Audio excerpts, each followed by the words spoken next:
Gulf లో ఉద్రిక్తతలు పరాకాష్ఠకు చేరుకున్నాయి. తాజాగా బహ్రెయిన్లోని అతిపెద్ద ఆయిల్ రిఫైనరీ ఇరాన్ మెరుపు దాడికి దిగింది. అత్యాధునిక క్షిపణులు, ఆత్మాహుతి డ్రోన్లతో ఒక్కసారిగా విరుచుకుపడడంతో ఆ ప్రాంతమంతా అగ్నిగుండంగా మారింది.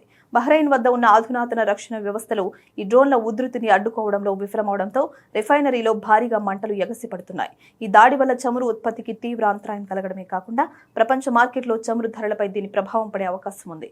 గల్ఫ్ దేశాల ఆర్థిక మూలాలైన చమురు కేంద్రాలను దెబ్బతీయడం ద్వారా ఆయా దేశాలను ఆర్థికంగా కృంగదీయాలి అనేది ఇరాన్ ఎత్తుగడగా కనిపిస్తోంది. దీనికి ప్రతిచర్యగా అమెరికా తన సైనిక బలగాలను అప్రమత్తం చేసింది.